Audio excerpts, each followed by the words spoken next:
Conversations from the Zoom Room. Hi. Oh yeah, that's some accomplishment. Bill here from the Olympic Training Center, Park City, Utah.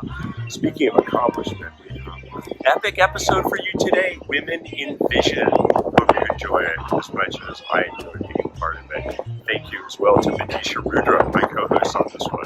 Take it away.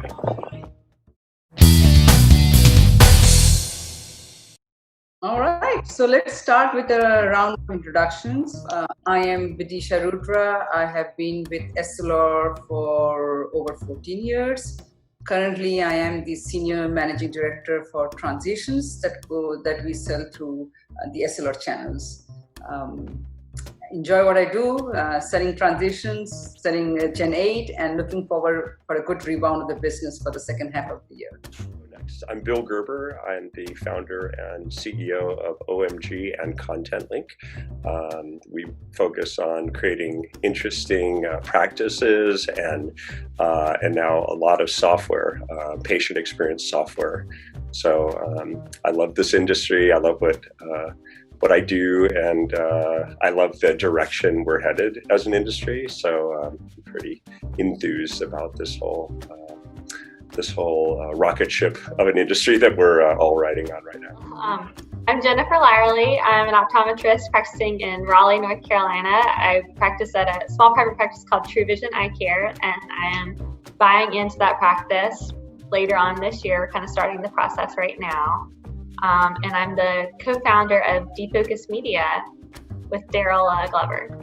I'm Dr. Kate Ham. I practice in Wichita, Kansas, at a private practice that has 3 locations. I've been involved with a lot of directions in optometry, but some that are most recognizable is my podcast with Defocus Media called On State with Rachel and Kate, and then my work within the wage gap within the optometric compensation research study group.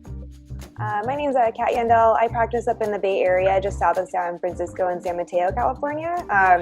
I work in a practice actually with my boyfriend who purchased the practice, and he's basically had that goal forever. But our whole goal is to create a very concierge, beautiful optometric experience. So we want to really kind of go back to kind of the root of where we came from with optometry, create this kind of jewelry store kind of experience, and also kind of marry that with medical at the same time. So we've been working really, really hard on that. COVID threw some wrenches, but we're working on it, and we're really excited about going forward with that. Hey guys, I'm Dr. Danielle Richardson. I am a practicing optometrist in Los Angeles, California, in the Fairfax district. If you are familiar with LA, I work at a boutique private practice where our goal is to focus on wellness and the comprehensive health of the eye. So in the conversation about wellness, a lot of times eyes are forgotten. People are drinking green juice, they're working out, but they're not thinking about eyes. So our focus is really to add eye care and ocular health in the wellness conversation. So it's a natural fit for me in terms of practicing, because I also run a holistic wellness company where I offer yoga classes and wellness retreats. Well, not now because of COVID, I had to cancel all the retreats. But wellness is a big part of my life and a big part of what I do. It's been really cool to marry my passions with my profession.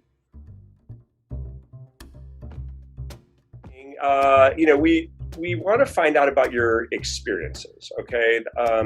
What are some of the personal experiences or compelling arguments that you'd say have influenced your personal views on racial and gender discrimination in the society?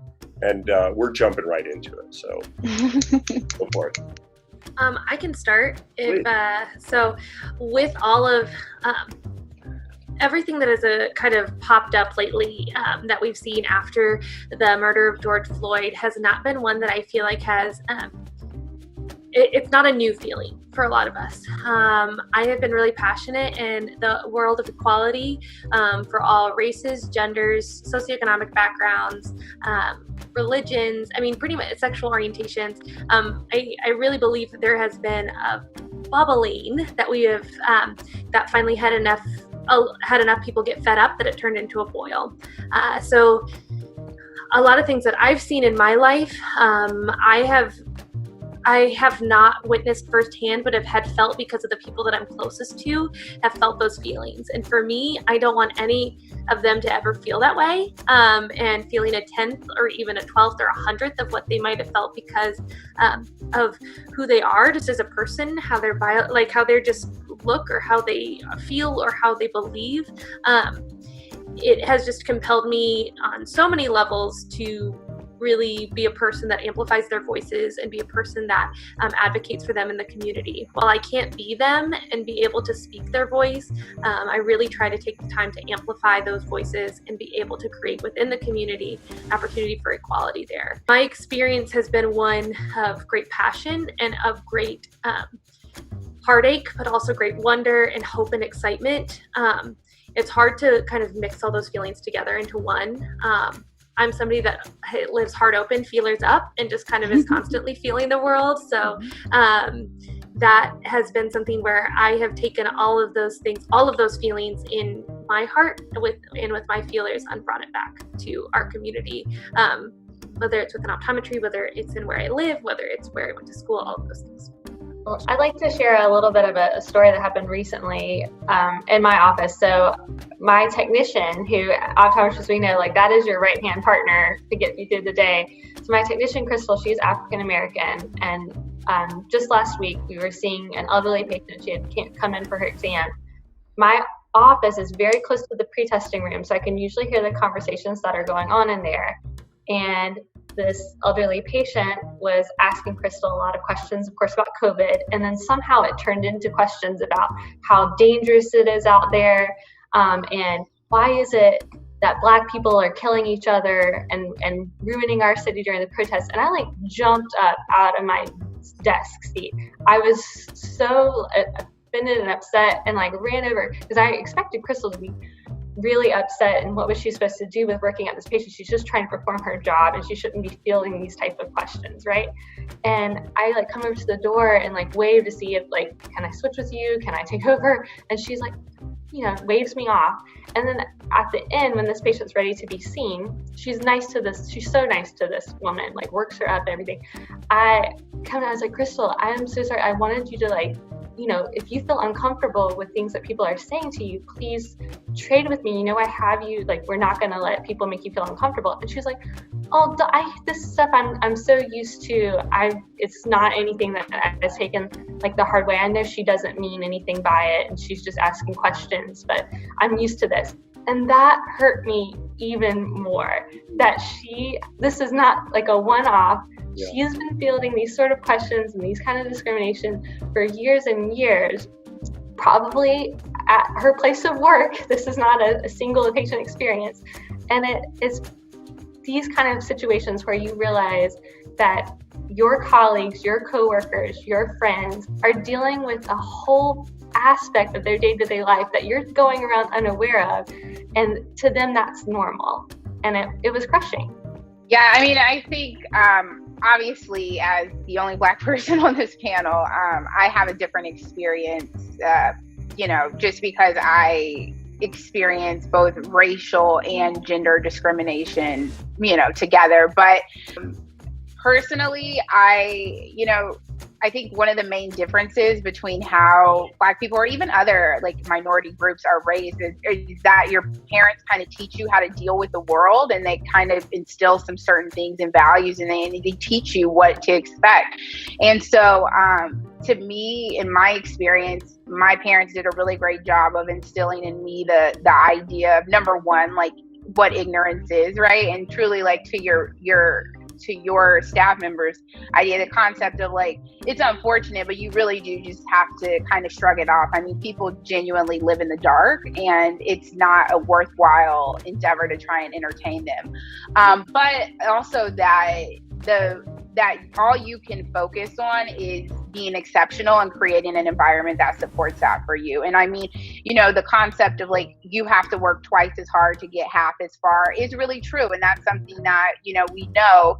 But for me, I've never leaned away from being a Black woman. I've always embraced it, and I see it as a strength. It's I'm the only Black person here. That makes me memorable. It's not anything that I should pretend that's not happening or, pretend it doesn't exist.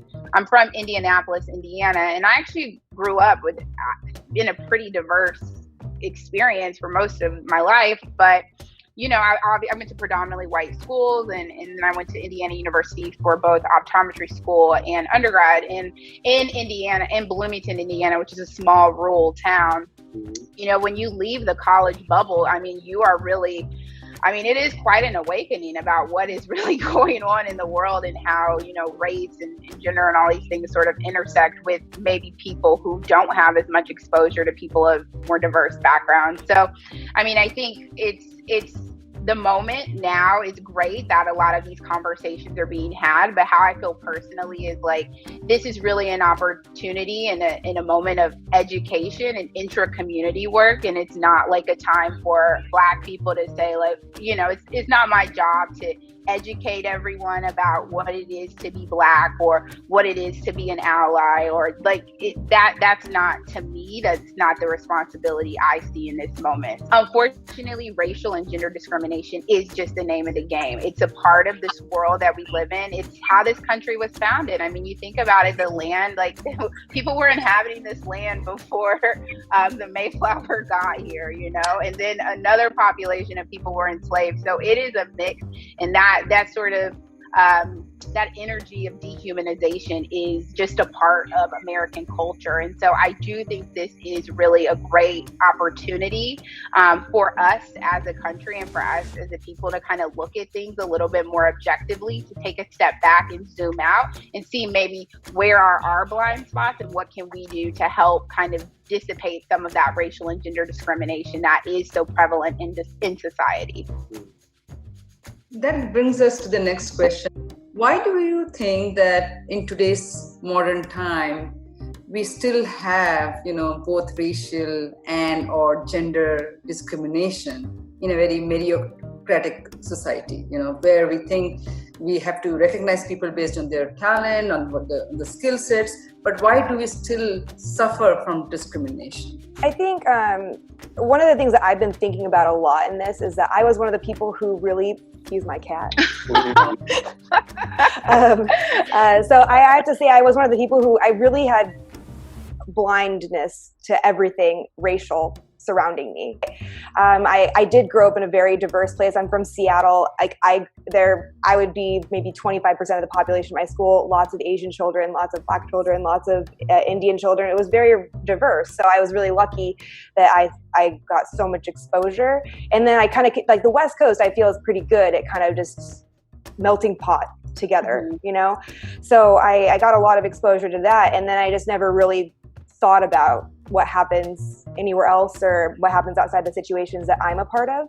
So when all of this started happening, so I live in downtown San Jose, and they had like the first riots ever.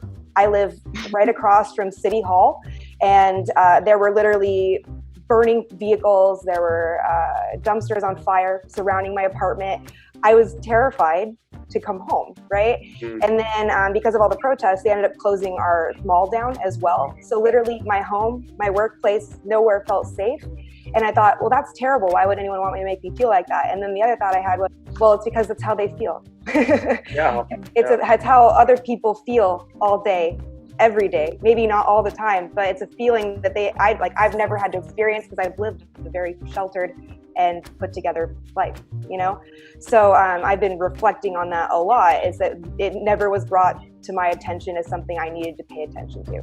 Khadija, I think your point about America, we assume, right? We all grew up being told that America is a meritocracy. And that's, I think when we fundamentally look at the issue though, these inequalities, gender and race, are built in to the system from the very, very beginning. And people do not enter elementary school on an equal footing. If you're coming from a background of poverty, if you have not a two-parent household, if you have a mom that's working multiple jobs and is not able to be there to help you with your homework, you're not going to be able to necessarily have the same chance for success as someone else. So you could work as hard as you ever wanted to work.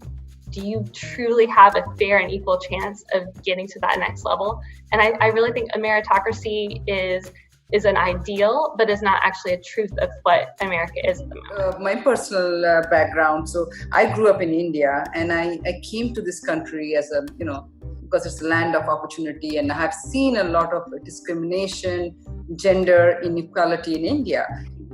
And for the most part, I've seen that America has provided me with a lot more opportunities to grow, to establish, to learn the skills that I needed to be successful, to be ambitious, despite my skin color, despite my background, my accent. I have been a successful woman in this industry, but I still kind of feel that there is a hidden layer of discrimination in this society, and collectively we have to be conscious about it. Efforts to to eradicate it, to understand it, deal with our unconscious bias and get out of it. So yeah, it's a joint effort by all. And I think you made a great point there, that it's an unconscious bias that we have to get out of. That's the first step, is realizing the things that we've had that have sometimes, I think why so much of our societal norms exist is because rather than us saying, I don't know where that belief came from, we instead believe that that's something that we just heard, that we deserve, that we are able to hold on to as our own, rather than saying, okay, where did this belief come from? Why am I believing that, and challenging that? So the way for us to become those unconscious biases, or those implicit biases, to be able to be transformed, is we first have to recognize that we ourselves are, have to be held accountable for that. We have all these opportunities, and I believe that there is hope in things that we have, that many, in America, I believe that there's hope there, but I believe that there's also a lot of unaccountability that we don't have. And that might be why a lot of things are staying the way they are, because rather than us saying, well, what can I do to challenge myself to make it better? How can I challenge my implicit bias? We have to find somebody to blame it on. So we have to make the unconscious a conscious effort to be able to really create that change in our world. Great point. I think it's a time where hopefully millions and millions of people are getting in touch with their own biases, and having the self-awareness to go deep and say, what do I believe? Right? This is huge, and I'm saddened, and I'm also optimistic. I'm saddened by how much hate there is, and where people feel very comfortable in social media just hating on other people. And I think this whole issue of I'm right, you're wrong, we're right, they're wrong, it's so easy to do in social media. So hopefully this is a time of great awakening where things are going to change, and it's they always say that you're growing the most when you're the least comfortable, right? And so this, for me personally, this has been a very uncomfortable time of growth. So I'm very grateful for this time. There's a lot of ODs in our community who've been deeply impacted by what's going on, and I feel for them. And one, in particular, before we jump to the next question, I want to give a shout out to Dr. Saba Ayelu. I don't know if any of you know her, but she's an optometrist in DC. She's 2 blocks from the White House. She has a practice called Metropolitan Optical. She just finished remodeling it maybe 3-4 months ago, and it got trashed. And if I can, I'll put a little clip of a TV interview she did where she had no hate, right? She only had compassion, and it just to be there in her place that was completely devastated, and to have that sort of love and compassion was really, moving to me quite a bit. So, all right, I'm getting a little verklempt here. So.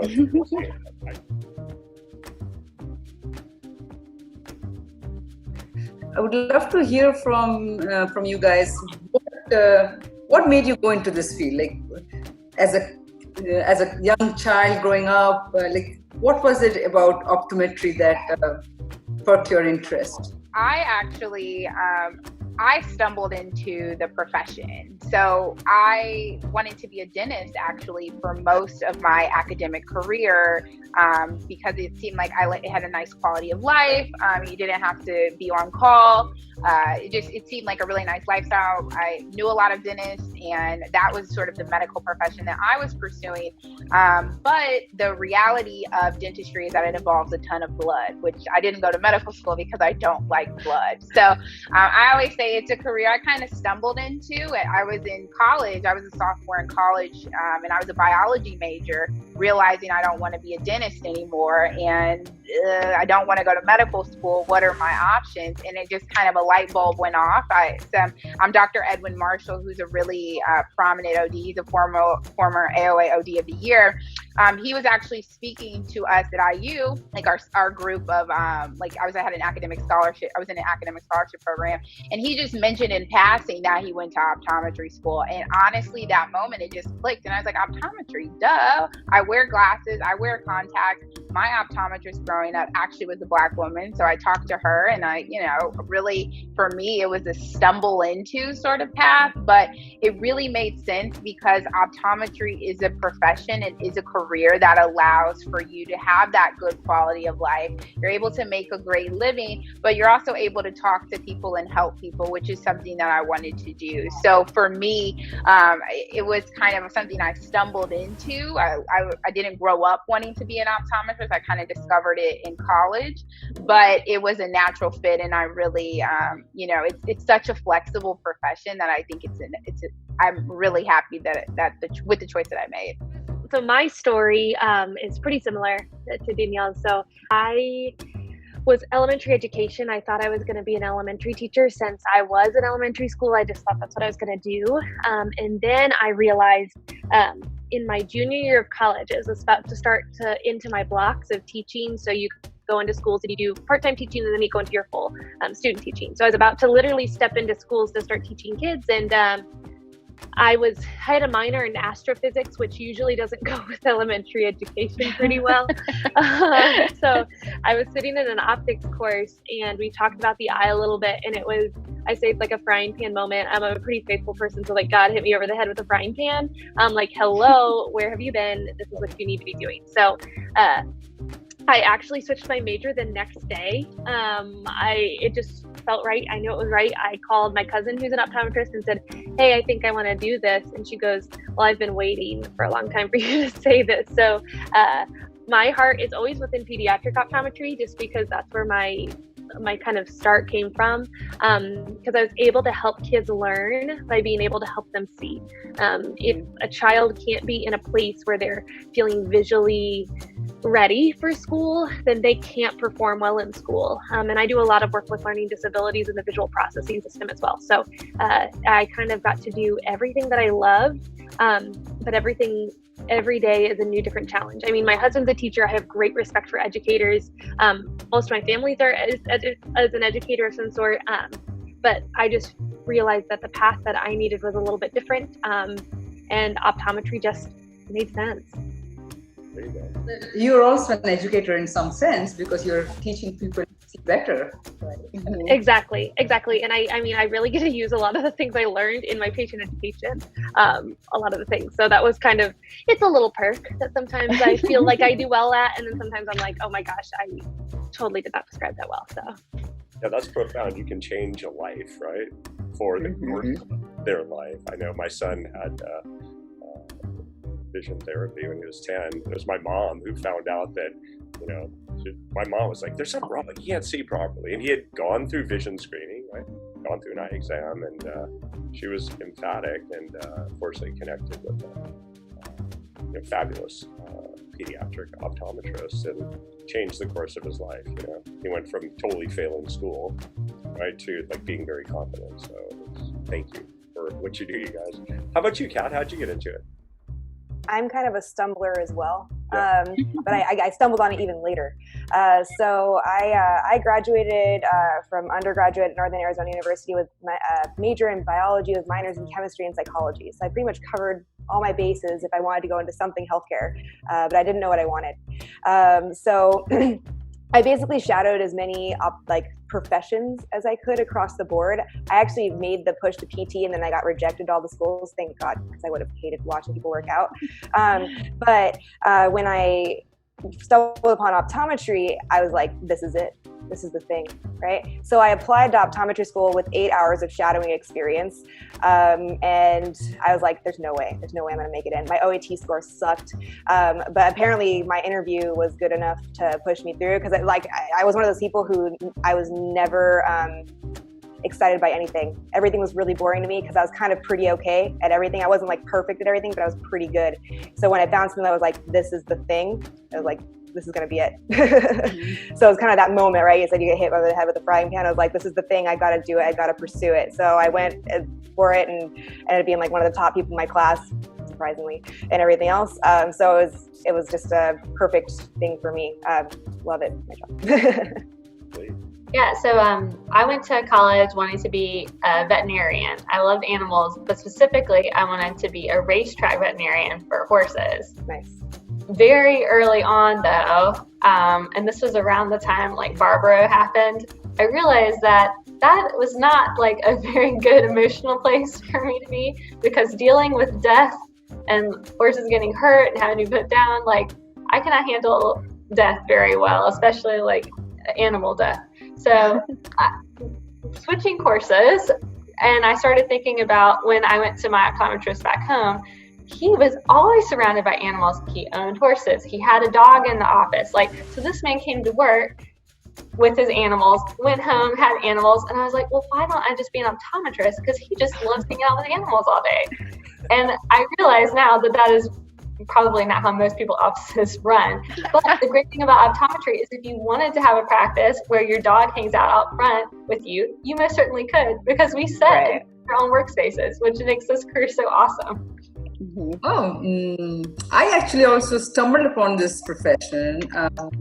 Many years ago, I got a call from a recruiter saying they wanted someone with a background in analytics to start market analytics and research department in Essilor. And I had no idea what Essilor was, And I said, what's Essilor? And they said, it's a French company. So I thought maybe I heard it wrong. Maybe it's Estee Lauder, the cosmetic company. And the recruiter said, no, it's Essilor. They make lenses for eyeglasses. And I said, okay, I was intrigued. I did my research, interviewed, and realized that Essilor is one of the largest manufacturer of lenses in the world. And yes, 15 years ago this happened, and I'm in this profession.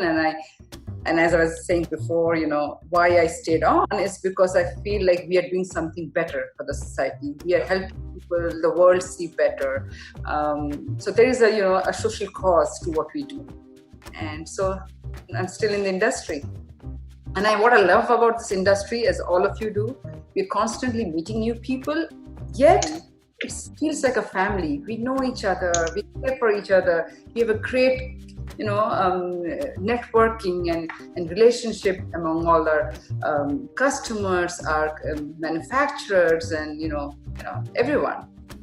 I mean, that's how I know Bill. That's how I just reached out to all of you, and each one of you so graciously agreed to be a part of this panel. I know you have busy schedules, and yet you all agreed. So that's the part I love about this industry, that we all are there to help each other out. All right. Next question is around confidence and resiliency. So the question is, how have you built confidence and or resiliency over the course of your career? This is something I definitely did not have growing up at all. Like I said, I'm naturally introverted, so I actually spent a lot of time forcing myself to not be that, because what I found when I was younger is that I would end up spending more and more time by myself, and then I'd end up seeing the way I would treat other people the more time I spent by myself, and I was like, that's not a good person. So I actively spent a lot of time forcing myself to go out and do things. I actually felt, so we mentioned Will really helped me become a much better human being, and he'd be like, if you have nothing else to do, we're going out right now. Right? So he would literally force me, like every conference, he'd be like, we're not staying in tonight. You're going to this party. I don't care what you think. Right.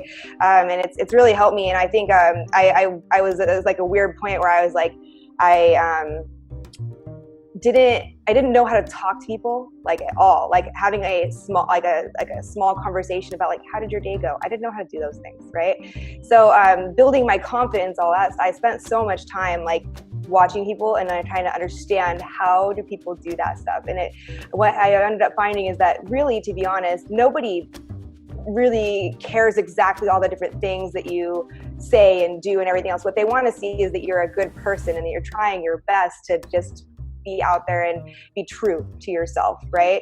You're not being like constantly judged and all these different things. That's not what's going on, right? So what I found was like the moment I started saying like my opinions and things actually matter and that I am a really knowledgeable human being, I can go out there and say like, no, this is the thing that I know. Like as a doctor, I need to have that confidence. I can't be a doctor without that confidence. I'll second guess myself every day. So I spent a lot of time building that myself to make myself a better person. For me, confidence in terms of practicing and being in the profession, how I've built it over time, I would say is experience.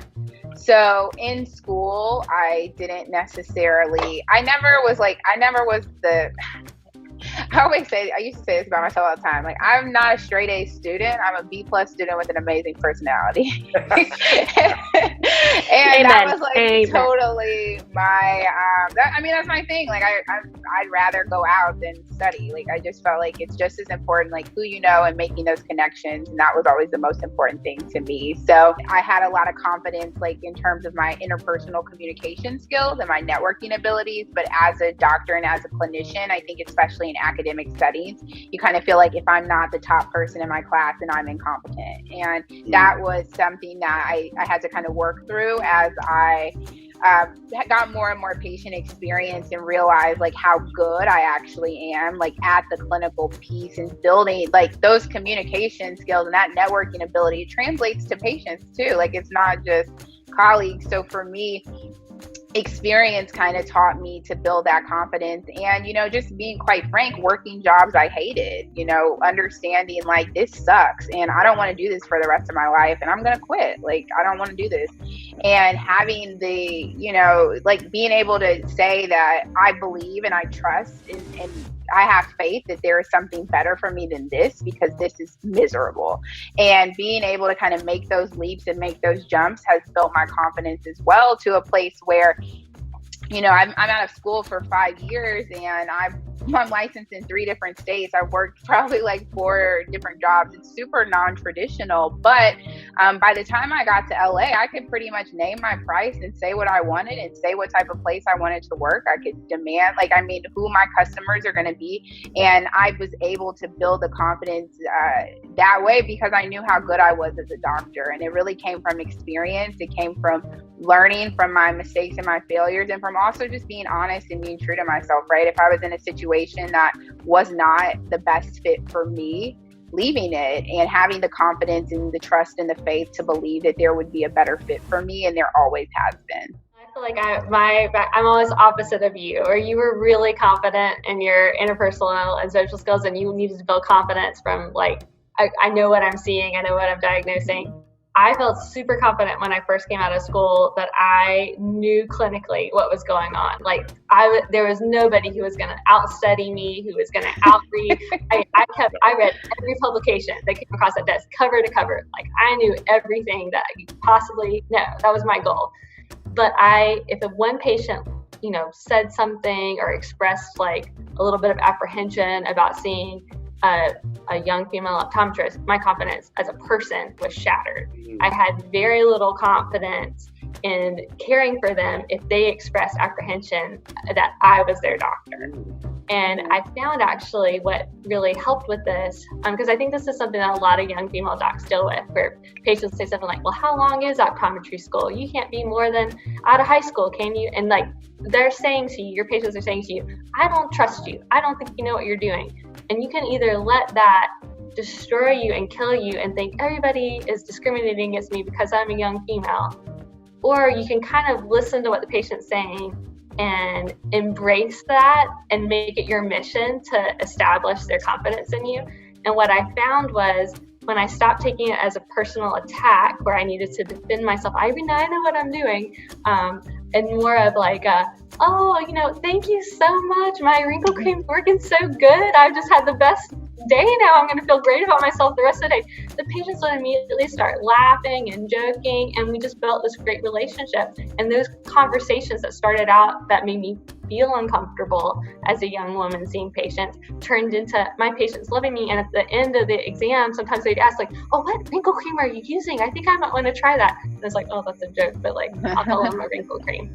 So sometimes you just have to, if you feel like you're getting discriminated against or something is happening against your confidence as a young female doctor, kind of like lean into a way to make your patients feel more confident, and that will in turn make you more confident. That's so funny. That is so true of the young female doctor experience, that patients are always commenting on your age and like, are you old enough to be this? Are you the doctor? Are you sure? I love that you respond so graciously. After like 10 times, I did not respond graciously. I'm like, well, I'm obviously old enough to be the doctor because I'm wearing the white coat. How are you doing today? And usually it's like, oh, and it's like, yeah, I'm the doctor in here. But that is so true. I completely forgot about that for the majority of those first few years out of school. That really is something you come up against quite a bit. So go for it, Kat. I haven't gotten much of that actually. So I always wondered about that. I was like, do I look old? Like, is one of the things I think. Or maybe your patients are nicer. Maybe you have more nice patients. So, but I always think it's kind of the way I carry myself as soon as I walk in this room, because I own my exam room, right? Like the moment I walk in, I'm Dr. Yandel. Nice to meet you. How are you doing today, right? So I don't have any I feel like maybe it's just the confidence that I bring with me into my exam lane that really helps. But I always wondered if I just feel old, or if I look old. You have an old soul, Kat. It's not that you look old. You just exude that you are wise and you are just confident. I like it. There you go. One thing that I had as great advice. My mom is probably one of the smartest people I know. I have a wise counsel, and she sits very high on my wise counsel. She said to us when we were younger and we were growing up that self-confidence comes from overcoming hard situations. So every time I come up and butt up against something hard and difficult, and I choose to put myself in situations that extend my comfort zone. And so that's where I gained my self-confidence.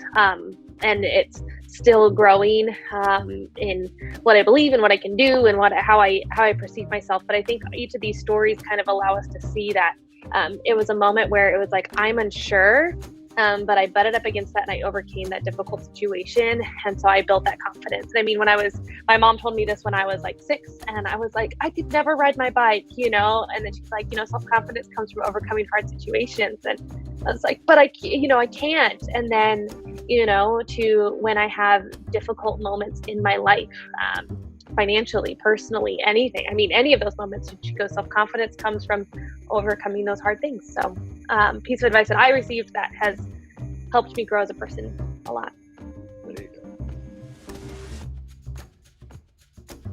go. So this brings me to the next question. I'm looking here at 4 very confident women who are so well established in their careers. And I look at our statistics for the US population, so roughly 51% of the population is women. Yet, even till this date, when you look at any organization, whether it's privately owned or publicly owned, the representation of women is still in single digits. Why is that? And what can we do to break that ceiling? We are still, I know so many women like you who are all, confident and ambitious and are doing well, yet we are still struggling to break through the ceiling. Yeah, this is kind of my forte. This is my passion, is allowing women to feel confident within themselves in the business setting. I believe first off, everything that happens out in the real world begins at home. So, and that home is like yourself. So really focusing on ways that you can see your value for yourself in the world. So, that's where we have to start. But I believe we've done a lot of work there as women in our world. So the next step is kind of challenging the world and their view of women.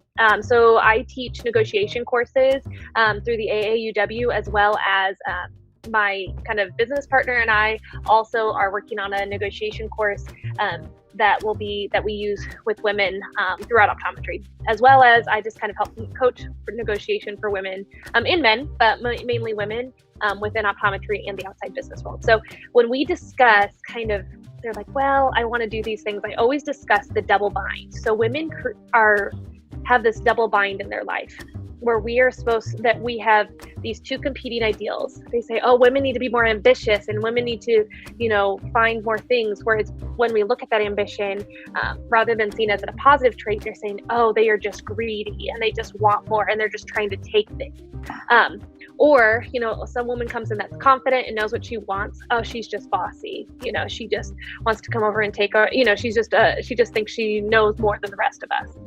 Then a woman is energetic and happy. Well, she's not that smart. She seems too kind, too generous.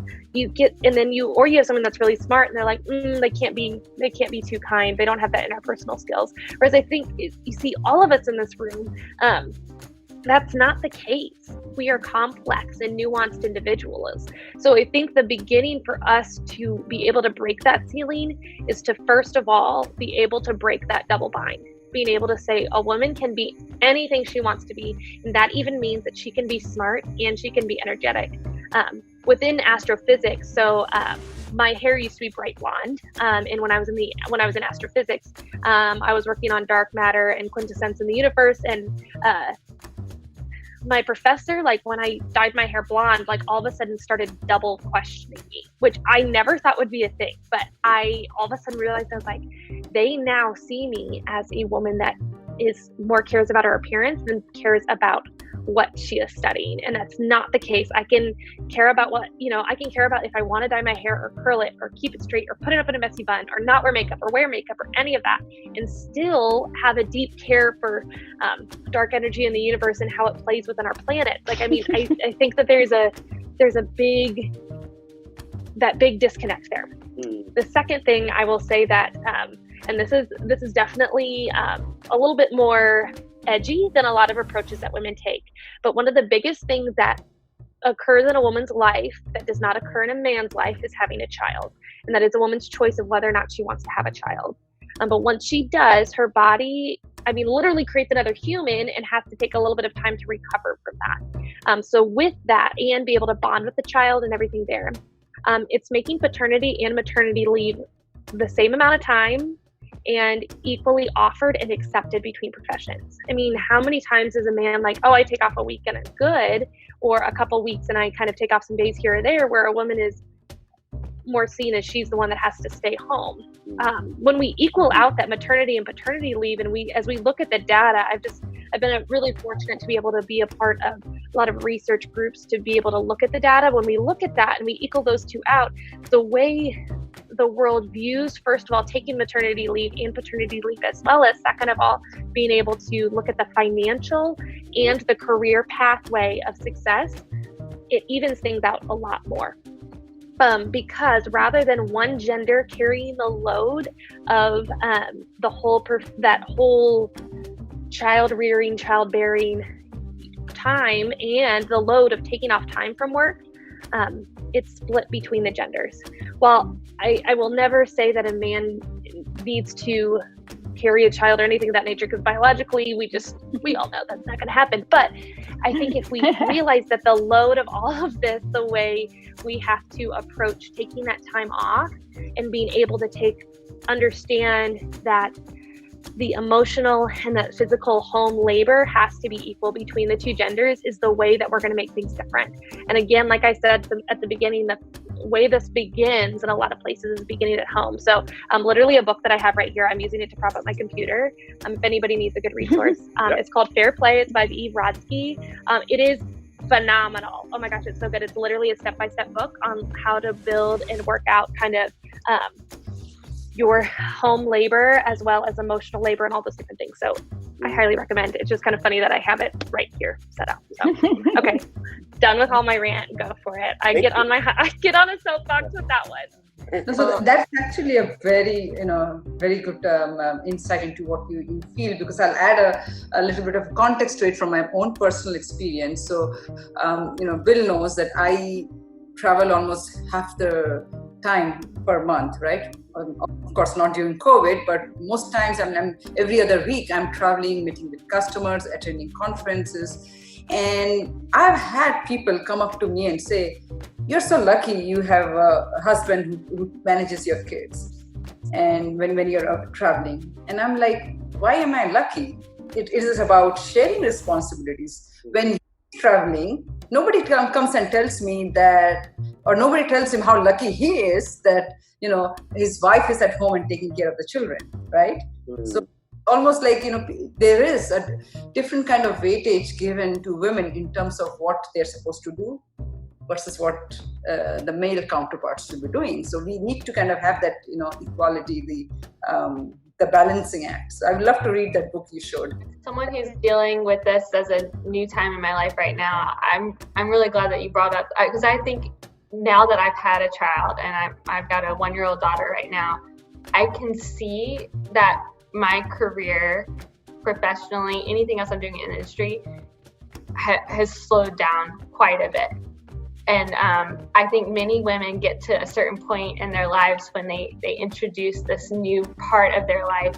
And at a certain point, there's only so many hours in a day and so many things that you can take on. And despite your best efforts and the most supportive household and the most supportive husband, like, you have to give on something. And many women do find that their career takes a little bit of a back seat as they're starting to raise a family because their family needs them. And some of the projects that I would have previously said yes to, or I want to go do on this panel, or I want to go to this conference, I want to have that experience, that's time that, I'm leaving my child without a mother, and I have to think long and hard about saying yes to those things. And it's not just a right when you have the baby, this is a for everything, right? Like, she's constantly going to be a part of my life, and I have to be a mother to her, and I have to think about, like, who am I responsible to first? Where before optometry was the most important thing going on in my life, as a mom, can I really say that anymore? And you have to prioritize. And so I think that we have to be aware of that. And then as a mom, I feel guilty, right? I feel guilty that I'm not as active and involved in optometry as I was. I'm not up to my standards as an optometrist and what I'm doing for the community. But at the same time, is that unfair to judge myself that way and feel bad about what I'm able to put out there, right? But I think everyone does it. And then the second thing with women and representation and leadership, so they hit this part in their career and then they take a back seat, right? Because they have to balance everything out. But then the second part is when you have leadership that's been established. I've been so fortunate to participate on many boards and many panels. And of course, when you're on those things, people want to invite their friends. So if you've got a panel of men, who are they friends with? They're other men that are in their same age bracket that they went to school with, and it becomes, a group of their friends and colleagues because that's who they're comfortable working with. That's who they'd like to spend more time with. And then these panels or these groups of leadership don't have as much diversity. So you have to make a real commitment when you're forming panels, when you're forming boards, to say, we're not going to pick people that you know and like, people that you hang out with. We're going to pointedly make a decision to have a person of this age, a person of this gender, to represent different parts of our community and not just bring our friends in for this. And that goes against human nature a lot of times.